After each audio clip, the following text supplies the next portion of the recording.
ಮಹಾಶಿವರಾತ್ರಿಯ ಜಾಗರಣೆಯ ಕಾರ್ಯಕ್ರಮವನ್ನು ಮಾಡಿ ಅದರ ಮರುದಿನ ಅಂದರೆ ಈ ದಿವಸ ಎಲ್ಲ ಕಡೆ ಶಿವನಾಲಯದಲ್ಲಿ ಎಲ್ಲ ಕಡೆ ಅನ್ನದಾಸೋಹ. ಎಂಥ ಪುಟ್ಟ ಪುಟ್ಟ ದೇವಸ್ಥಾನಗಳಿದ್ರೂ ಕೂಡ ಅದಕ್ಕೆ ಸುಣ್ಣ ಬಣ್ಣ ಬಳದು ಚಪ್ಪರ ಹಾಕಿ ರಾತ್ರಿ ಎಲ್ಲ ಜಾಗರೂಕರಾಗಿ ಜಾಗರಣೆ ಮಾಡಿ ಎಲ್ಲರೂ ಶಿವಧ್ಯಾನ ಮಾಡಿದ್ರು. ನಿದ್ರೆಗೆಡೋದೇ ಒಂದು ಹಬ್ಬ ನೋಡಿ. ಈ ಸನಾತನ ಸಂಸ್ಕೃತಿಯಲ್ಲಿ ಏನೇನು ಹಬ್ಬಗಳಿದಾವೆ. ಜಾಗರೂಕರಾಗಿ ಭಗವಂತನ ಜಪಿಸೋದು ಜಾಗರಣೆ ಅಂತ. ರಾತ್ರಿ ಎಲ್ಲ ಜಾಗರಣೆ ಮಾಡಿದ್ರು. ಕೆಲವು ಶಿವಮಂದಿರದಲ್ಲಿ ಕುಳಿತು ಧ್ಯಾನ ಮಾಡಿದ್ರು, ಕೆಲವರು ಹರಿಕತೆ ಕೇಳಿದ್ರು, ಕೆಲವರು ನಾಟಕ ಆಡಿದ್ರು, ಕೆಲವು ಸ್ಪೀಡ್ ಎಲ್ಲ ಆಡ್ಕೊಂಡು ಜಾಗರಣೆ ಮಾಡಿದ್ರು. ಅದು ಅವ್ರವ್ರ ಹಣೆ ಬರ, ನಾವೇನು ಮಾಡೋಕ್ಕಾಗಲ್ಲ. ಅವ್ರವ್ರ ಹಣೆ ಬರದಲ್ಲಿ ಬರೆದಿದ್ರೆ ಸ್ಪೀಡ್ ಆಡಿ ಜಾಗರಣೆ ಮಾಡು, ಅವ್ನು ಮಾಡ್ದ, ನಾವೇನಪ್ಪ ಮಾಡುವ, ಇದು ಜಾಗರಣೆ ಅಲ್ವೇ ಅಂತ ನಾವು.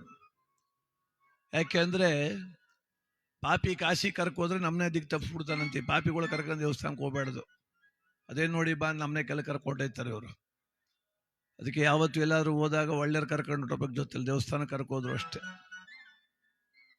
ನಿದ್ರೆಗೆಟ್ಟು ಶಿವನ್ ಧ್ಯಾನ ಮಾಡಿದ್ರು ಪುಣ್ಯ ದಿನ. ಬಾಕಿ ದಿನ ನಿದ್ರೆ ಬರಲ್ಲ ಬಿಡಿ ಪಕ್ಕದವ್ರಿಗೆಲ್ಲ. ಈಗೆಲ್ಲ ಲೇಔಟ್ ಯಾರ ಪಕ್ಕದಲ್ಲಿ ಮನೆ ಕಟ್ರೆ ನಿದ್ದು ಬರೋದಿಲ್ಲ, ಕೆಲವ್ರಿಗೆ ಬೆಳಗನ ಬರೋದಿಲ್ಲ. ಅವ್ರಿಗೂ ಅವ್ರ ಜಾಗರಣೆ ಜೀವಮಾನಪುರ ಜಾಗರಣೆ ಮಾಡ್ತಾವ್ರು ಅವರು. ಅದರಲ್ಲೂ 2 ಅಪ್ಟೇರ್ ಕಟ್ತೀನಿ, ಇನ್ನೊಂದು 3 ಅಪ್ಟೇರ್ ಶುರು ಮಾಡ್ದಾನೆ BP ರೈಜ್ ಆಯ್ತಾ ಕೂತದೆ. ಇದಕ್ಕೆ ಇನ್ನು ಎತ್ತರ ಕಟ್ಕೋಯ್ತವನೆ ಅಂತ. ಈಗ ರಾತ್ರಿ ಮಾಡೋದಲ್ಲ ಜಾಗರಣೆ, ಇದು ಬಹಳ ಪ್ರಶಸ್ತ. ಕಾರಣ ಏನಂದ್ರೆ ದೇವತೆಗಳು ಮತ್ತು ರಕ್ಕಸರು ಸಮುದ್ರ ಮಂಥನ ಮಾಡ್ತಾರಂತೆ. ದೇವತೆಗಳಿಗೆ ಶಕ್ತಿ ನಾಶ ಆಗೋಯ್ತದೆ. ದೇವತೆಗಳಿಗೆ ಶಕ್ತಿ ನಾಶ ಆಯ್ತು. ಯಾಕಾಯ್ತು? ಆ ಮಹನೀಯರಾದಂಥ ದುರ್ವಾಸ ಮಹರ್ಷಿಗಳು ಒಂದು ದಿವ್ಯವಾದ ಪುಷ್ಪ ಮಾಲಿಕೆ ತಂದು ದೇವೇಂದ್ರನ್ ಕೊಡ್ಬೇಕಲ್ಲ, ಅವನು ದೇವತೆಗಳ ರಾಜ ಅಂತ ಕೊಟ್ರು. ಈ ಐರಾವತ ಇತ್ತಲ್ಲ, ಅದಕ್ಕೆ ಮದ, ನಾನು ದೇವೇಂದ್ರನ ಉತ್ಕ ಕೂತೀವನಿ ಅಂತ ಅದು ಸೊಂಡ್ಲೆಲ್ಲ ಅದನ್ನು ಬಡಿದು ಆ ಹೂನಾರ ತುಳಿದ್ಬಿಡ್ತು ಕಾಲಲ್ಲಿ. ಶಾಪ ಕೊಟ್ರು, ನಿಮ್ಮ ನಾಶ ಆಗಲಿ, ನಿಮ್ಮ ಶಕ್ತಿ ಎಲ್ಲ ನಾಶ ಆಗಲಿ. ಆ ಶಕ್ತಿ ಮತ್ತೆ ಪಡಿಬೇಕಲ್ಲ, ಹೆಂಗ್ ಮಾಡೋದು ಅಂದಾಗ ಸಮುದ್ರದ ತಳದಲ್ಲಿ ಅಮೃತ ಇದೆ, ಅದನ್ನು ಕುಡಿದ್ರೆ ಅಮೃತ ಬರ್ತದೆ ಅಂತ. ಈ ಬರೀ ದೇವತೆಗಳ ಕೈಲಿ ಆಗೋದಿಲ್ಲ ಕೆಲಸ ಅಂತ ರಾಕ್ಷಸರನ್ನು ಸೇರಿಸ್ಕೊಂಡ್ರು. ಸಮುದ್ರ ಮಂಥನ ಮಾಡಿದಾಗ ಆ ಮಂತಿಸಿ ಸಮುದ್ರವನ್ನು ಮಂತಿಸೋದು, ಮಂದ್ರ ಪರ್ವತವನ್ನೇ ಮಂಥನಾಗಿ ಮಾಡಿಕೊಂಡು ವಾಸುಕಿಯನ್ನು ಹಗ್ಗವನ್ನಾಗಿ ಮಾಡಿಕೊಂಡು ಆ ಸಮುದ್ರ ಮಂಥನ ಮಾಡಿದ್ರು. ಆಗ ಅಲ್ಲಿ ಮೊದಲು ಒಳ್ಳೇದು ಬರಲಿಲ್ಲ, ಕೆಟ್ಟದ್ದು ಬಂತು. ಏನು? ವಿಷ ಬಂತು, ಹಾಲಾಹಲ ಬಂತು. ಎಷ್ಟೋ ಜನ ರಾಕ್ಷಸರು ದೇವತೆಗಳು ನಾಶ ಆದ್ರು. ಹಾಲಾಹಲ ವ್ಯಾಪಿಸ್ತಾ ಇತ್ತು. ವ್ಯಾಪಿಸ್ತೋದು ಅಂದ್ರೆ ಇಡೀ ಪ್ರಪಂಚನೇ ಅದು ತೀರಿಸೋದಕ್ಕೆ. ಆಗ ಬಂದ ಯಾರು? ನಮ್ಮ ಶಿವ ಈಶ್ವರ ಬಂದ. ಅವನು ಬಂದು ಆ ಹಾಲಾಹಲವನ್ನು ತಾನು ಸ್ವೀಕಾರ ಮಾಡ್ದ. ಅದಕ್ಕೆ ನಾವೆಲ್ಲ ಬದುಕುಳಿದಿದ್ದೀವಿ. ಶಿವ ಈಗಲೂ ಕೂಡ ಕೊರಳಲ್ಲಿ ವಿಷ ಇಟ್ಕೊಂಡು ಕೂತವನ್ ಕಣ್ರಿ. ಕೊರಳಲ್ಲಿ ವಿಷ ಇಟ್ಕೊಂಡು ಕೂತವನೆ ಶಿವ. ಹೊಟ್ಟೆ ಒಳಗೆ ನುಂಗಿಲ್ಲ ಅವನು. ಹೇಗಾದ್ರೆ ಅದಂತ ಅಲ ಅದು. ನುಂಗುದ್ರೆ ಶಿವ ಇಲ್ಲ, ಉಗಿದ್ರೆ ನಾವಿಲ್ಲ. ಅದಕ್ಕೆ ಗಂಟಲ್ಲಿ ಇಟ್ಕ ಕೂತವನೆ. ಹಂಗೆ ನಾವು ಒಂದೊಂದ್ಸಲ ಶಿವ ಬದುಕ್ತಂಗೆ ಬದುಕ್ಬೇಕು. ಕೆಟ್ಟದ್ ನೋಡಿದ್ರು ನೋಡ್ದಂಗೆ ಇರ್ಲೇಬೇಕಾಗ್ತದೆ, ಅನಿವಾರ್ಯ.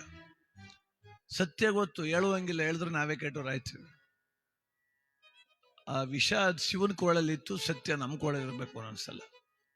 ಅದಕ್ಕೆ ಶಿವ ಈ ಪ್ರಪಂಚ ಉಳಿಸ್ತಾ ಅಂತೇಳಿ ಇಡೀ ರಾತ್ರಿ ದೇವತೆಗಳೆಲ್ಲ ಜಪ ಮಾಡಿ ಭಜನೆ ಮಾಡಿ ಬ್ರಹ್ಮ ವಿಷ್ಣು ಸಮೇತರಾಗಿ ರುದ್ರದೇವರ ಧ್ಯಾನ ಮಾಡಿದ ರಾತ್ರಿಯನ್ನ ಮಹಾಶಿವರಾತ್ರಿ ಅಂತ ಕರೀತಾರೆ. ಅದಕ್ಕೆ ಎಲ್ಲಾ ದೇವಸ್ಥಾನದಲ್ಲೂ 4 ಆಯಾಮದಲ್ಲಿ ಪೂಜೆ ಮಾಡಿ ಮುಂಜಾನೆ ಮಂಗಳಾರತಿ ಸ್ವೀಕಾರ ಮಾಡಿ ತದನಂತರ ದೇವಸ್ಥಾನ ಬಾಗಿಲು ಕೊಡೋ ಪ್ರಸಾದ ಅದೇನೋ ಆಗ್ಬೋದು. ಅದು ಮೊಸರನ್ನ ಆಗ್ಬೋದು, ಸಿಹಿ ಅನ್ನ ಆಗ್ಬೋದು, ಮುದ್ದೆ ಅವರೆಕಾಳು ಆಗ್ಬೋದು, ಏನೋ ಒಂದು ಪ್ರಸಾದ ಅದು ಸ್ವೀಕಾರ ಮಾಡಿ ಕೃತಾರ್ಥ ಆಗ್ತೀವಿ. ಏನೋ ಇವತ್ತು ಅದು ಪರಮಶಿವಯ್ಯನವ್ರ ಪುಣ್ಯ ಅನ್ಕೊಂಡಿದ್ದೀನಿ ನಾನು. ಅಲ್ಲಿ ಶಿವಪ್ರಸಾದ ಸಿಗ್ತಿದೆ. ಇಲ್ಲಿ ಬಂದು ಒಂದಷ್ಟೊತ್ತು ಈ ಪ್ರಸಾದ, ಇದು ಪ್ರಸಾದವೇ. ತಿಥಿ ಅನ್ನವನ್ನ ಇದನ್ನು ಭೇದ ಭಾವ ಮಾಡಬಾರ್ದು, ಇದು ಶ್ರಾದ್ದ. ಇಲ್ಲಿ ಮಾಡೋದು ಕೂಡ ಶಿವನ ಪ್ರಸಾದವೇ. ಯಾಕೆ ಅಂದ್ರೆ ಪರಶಿವ ಏನಾದ್ರು ಶಿವನಗರ್ಪಿತ ಆಗಿರೋದು ಇವರು. ಅವರೇ ಶಿವನಗರ್ಪಿತ ಆಗ್ಬಿಟ್ಟವ್ರು. ಇವತ್ತು ಮರಣವೇ ಮಹಾನವಮಿ. ಅದಕ್ಕೆ ನಾವು ಇವತ್ತು ನಮ್ಮ ಏನು ತಿಟಮಾರನಹಳ್ಳಿಯಲ್ಲಿ ಪ್ರತಿಷ್ಠಿತವಾದ ಕುಟುಂಬಗಳು, ದೊಡ್ಡಟ್ಟಿ ಚಿಕ್ಕಟ್ಟಿ ಅಂತ, ಆ ಚಿಕ್ಕಟ್ಟಿ ಕುಟುಂಬದ ಕೆಲಸ ಪರಮಶಿವಯ್ಯ, ಲೇಡ್ ತಿಮ್ಮಮ್ಮ, ಗೌರಮ್ಮ, ಲಿಂಗೇಗೌಡ ಅವರು ಚಿಕ್ಕಪ್ಪಾಜಿಗೌಡರ ಪುತ್ರರು, ಹಾಗೆ ಶ್ರೀಮತಿ TL ಚೆನ್ನಮ್ಮ, KB ದೇವೇಗೌಡರ ಹಿರಿಯ ಅಳಿಯಂದ್ರು. ಚನ್ನಪಟ್ಟಣ ತಾಲೂಕು ಕಸಬಾ ಹೋಬಳಿ ತಿಟ್ಮಾರ್ನಹಳ್ಳಿಯ ಕೆಲಸಪ್ರಾಯರಂತೆ ಬದುಕಿದಂಥ ಜೀವ ಇವತ್ತು ಶಿವನ ಪಾದವನ್ನು ಸೇರುತ್ತಾ ಇದೆ. ಶಿವರಾತ್ರಿಯ ಮಾರನೇ ದಿವಸ ಅವರ ಶ್ರಾದ್ದ ಕಾರ್ಯ ಬಂದಿದೆ. ಆ ಸದ್ಗತಿ ಅವ್ರಿಗಾಗಲಿ. ಹಾಗೆ ಅವರ ಅಗಲಿಕೆಯಿಂದ ದುಃಖತಪ್ತರಾಗಿರುವಂಥ ಪತ್ನಿ ಲಲಿತಮ್ಮನವರು, ಮಕ್ಕಳಾದಂಥ ಯೋಗಾನಂದ ಬಾಬು, ಮಹೇಶ್ ಅವರು, ಸೊಸೆಯಂದ್ರು, ಮೊಮ್ಮಕ್ಕಳು, ಚಿಕ್ಕಟ್ಟಿ ಕುಟುಂಬ ವರ್ಗದವರು ತಿಟ್ಟಮಾರ್ನಹಳ್ಳಿ, ಹಾಗೂ ಲೇಟ್ KB ದೇವೇಗೌಡರ ಕುಟುಂಬ ವರ್ಗ ಕ್ಯಾತನಹಳ್ಳಿ, ಸಮಸ್ತ ಬಂಧುವರ್ಗಕ್ಕೆ ಅವರ ಅಗಲಿಕೆ ದುಃಖ ದೂರವಾಗಲಿ ಅಂತೇಳಿ ಭಗವಂತನ ಭಕ್ತಿಯಿಂದ ಪ್ರಾರ್ಥನೆ ಮಾಡೋಣ. ಈ ಮೂಲಕ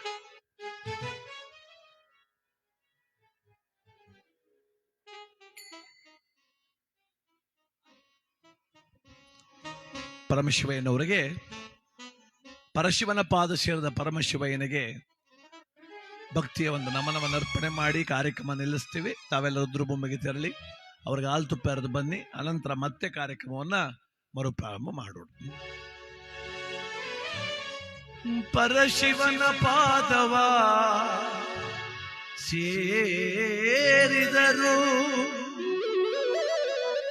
ತಿಟ್ಟಮಾರನಹಳ್ಳಿಯ ಪರಮಶಿವಯ್ಯನವರು.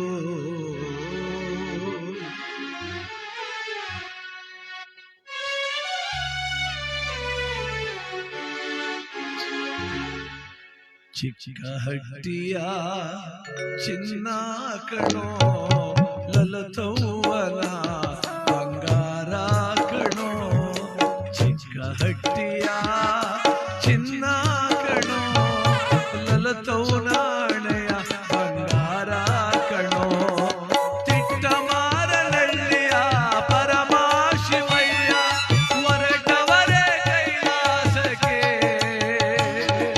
ಹೊರಟವರೇ ಕೈಲಾಸಕ್ಕೆ. ಚಿಕ್ಕಹಟ್ಟಿಯ ಚಿನ್ನ ಕಣೋ ಲಲತನಾಣೆಯ ಬಂಗಾರ ಕಣೋ.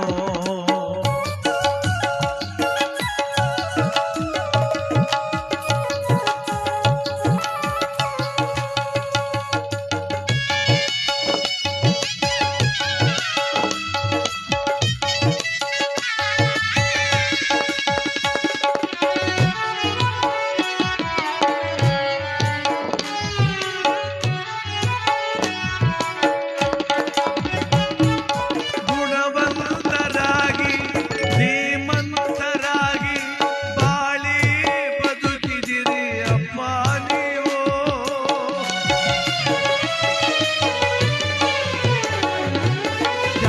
ಜ್ಞಾನವಂತರಾಗಿ ನೀತಿವಂತರಾಗಿ ತಿಟ್ಟಮಾರನಹಳ್ಳಿಯಲ್ಲಿ ಬಾಳಿದಿರಿ ನೀವು. ನಿಮ್ಮ ಚಂದಾದ ಬದುಕು ಎಂದು ಮುಗಿದೋಯಿತೆ ಪರಮಶಿವಯ್ಯ. ನಿಮ್ಮ ಚಂದಾದ ಬದುಕು ಎಂದು ಮುಗಿದೋಯಿತೆ ಪರಮಶಿವಯ್ಯ. ಚಿಕ್ಕಹಟ್ಟಿಯ ಚಿನ್ನ ಕಣೋ ಲಲತವ್ವನಾಣೆಯ ಬಂಗಾರ ಕಣೋ.